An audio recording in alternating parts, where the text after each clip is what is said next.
Thank you very much. One important thing is I actually am a former journalist, and my perspective is mostly civil society. And when I look at these things, I always consider how cyber war, cyber warfare, hacking, these type of activities in the end will impact civil society. And although I was trying to focus my presentation solely on Nagorno-Karabakh conflict, I couldn't ignore the elephant in the room. And I wanted to just ask you if you have followed the news lately. And if you have, you will know that there is a huge cyber warfare going on right now. And you will see a screenshot from a New York Times article, I guess, with a link. But over the past 2 months, I've been following a huge number of hacking attacks and leaks, mostly, let's call it anonymous. There is lots of speculation about who they really are. There are some accusations, etc., but anonymous hacking into various areas of Russian government, media, power structures like FSB, and leaking data, but sometimes also leaking data about regular citizens. And it's not just claims. There was a recent attempt to study into what anonymous are claiming to have hacked, and the investigator looked into 100 Russian databases, not all of them government. Okay, very often those are media databases, various type of stuff, and they saw that at least 92 of them have been compromised. And I'm not looking at the philosophical aspects of this. We also know that it's not like unilateral. Actually, Russia started it all. And we know that Russia is suspected of conducting cyber warfare, first launching cyber attacks against Ukraine's public and private information systems in 2013, power grid attacks in 2016, 2017, and actually these years' war also started with Russian attacks when they threw out the Hermetic Viper, which was trying to wipe systems and was targeting Ukrainian language keyboards. So once we have this out of the way, let's just talk about cyber warfare, because there is, I could see some titles there that around the internet that cyber warfare is the new normal. But I want to have the right to disagree, because when we look at the Armenian-Azerbaijani conflict, we can see that actually this is a pretty old tactic, cyber warfare. And my colleague and friend Samuel Mars has actually written.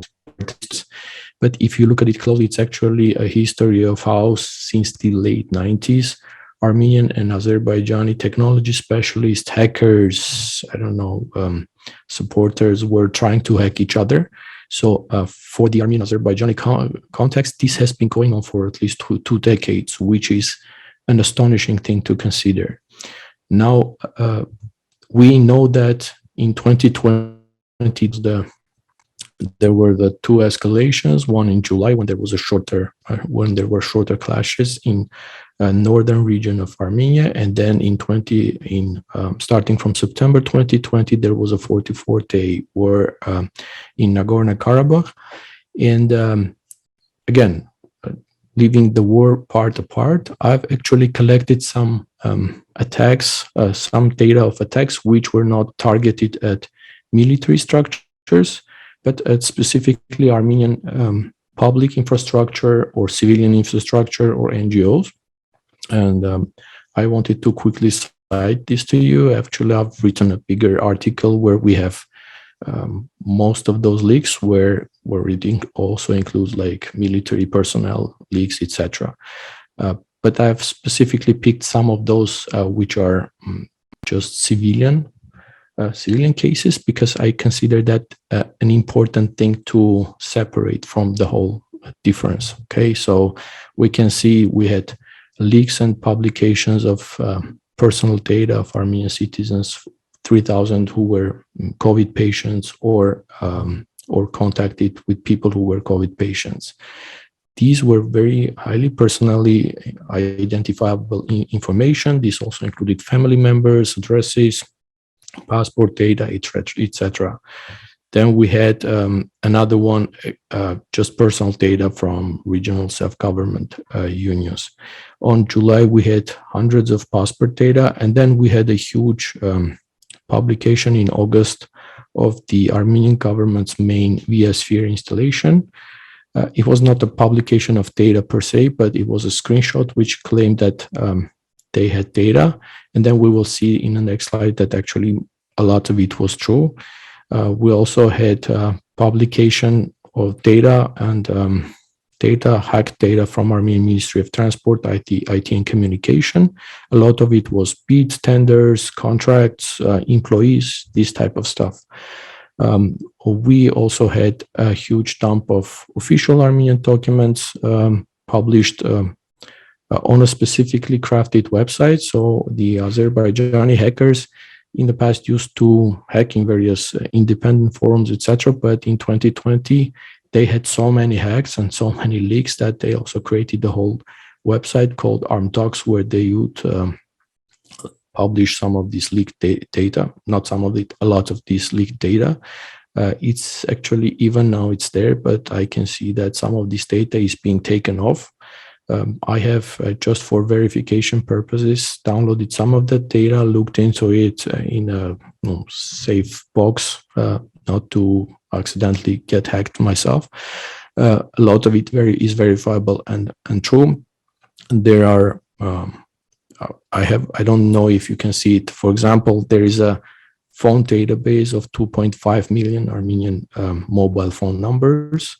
There is a database hacked and published by Azerbaijani hackers of more than 450,000 Armenian car plate numbers with personal data of driver names, etc. There are gigabytes of other data related to regular stuff. And for example, there was the 58,000 records of Karabakh Telecom customers, which means basically most Armenians living in Karabakh, many of those living in Karabakh and using the Karabakh Telecom phone numbers, which included everyone, basically a lot of them. We also had hacking of surveillance video cameras, etc. Now, don't get me wrong. Also, we had a lot of hacking from the Armenian side against the Azerbaijani side, and there were leaks also. But because of the nature of my work, I have only been tracking the Armenian side and mostly been tracking the public leaks or stuff that is affecting civilians, right? To go a little deeper into that, because my organization, Media Diversity Institute, operates a digital security help desk for civil society and independent media and journalists. This project is called CyberHUB, actually. What we do is we have a pretty good visibility into most of the successful attacks and hacks. And we were researching in 2019 and 2020 what type of attacks were happening and who were the targets. So you can see that in 2019, most of the targets were NGO, and then in 2020, media were targeting more frequently. Actually, this is a report that is published on our website, and if anybody is interested, it also details some of the adversaries who are attackers, who are targeted, what threats are there. But basically, you can see that a lot of the attacks are against media and NGO. And in 2020, there was a shift in dynamics when media were targeting much more, targeted much more. What has changed, you will see, and this is not absolute numbers, this is relative numbers. You will see that in 2019, so more than 40% of the attacks were against the media, and NGO were targeted less. This one contradicts the previous slide because it also includes some activists publishing on their also Facebook statuses.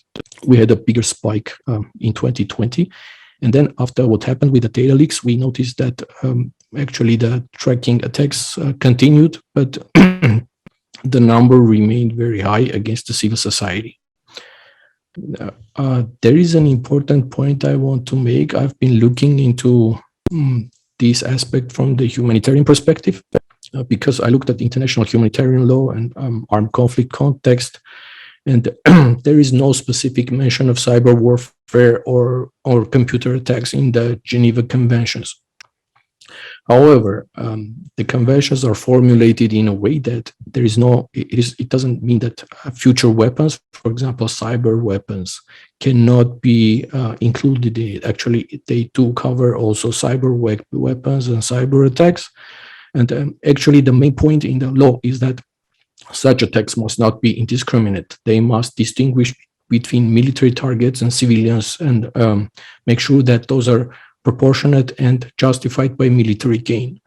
However, also there is an issue of what qualifies as a cyber attack, right? For example, this question of if the attackers attack means of production, factories, or banking system, is this public attack or no? I don't have an answer for this question, but I know for sure that if the target is a human rights NGO, or if the target is a journalist, most of the cases, I mean, if it's an independent journalist, a legitimate journalist, and not one serving propaganda purposes, then they cannot be qualified under legitimate targets in any way. So with this, most of my slides are over, but I wanted to say that the conclusion is that when we have all these hacks and data leaks, now we're seeing in 2022 an increased number of attacks, especially in the phishing vector, because so much personally identifiable data has been leaked from the Armenian citizens. The phishers, they have no difficulty at finding and targeting every Armenian citizen. Like, there are tools which can search databases and send you a very specific email with your name, with your passport data, and saying, hey, I'm calling you from your bank. There has been a transaction, hit this link and confirm, etc. And these attacks are growing so much more against regular civilians that we can also see that this is not even war hacking. This is regular script kiddies. This is regular criminals basically just taking advantage of the fact that during the war so much data has been leaked. And so when I today look at the hacking in Russia, Ukraine, leaks, these type of things, I expect that soon, when the war is hopefully over, we will see that criminals start taking advantage of all these information that is highly leaked and targeted, and they will start using it against the civil society, against regular people. And we can know that because of these hacking attacks, now the government actors who want to target their own civil society and independent journalists, they will also have no difficulty doing their open source intelligence research and targeting people in various ways, and then in the end easily justifying their attacks, saying that they weren't government actors, they just were using publicly available leaks.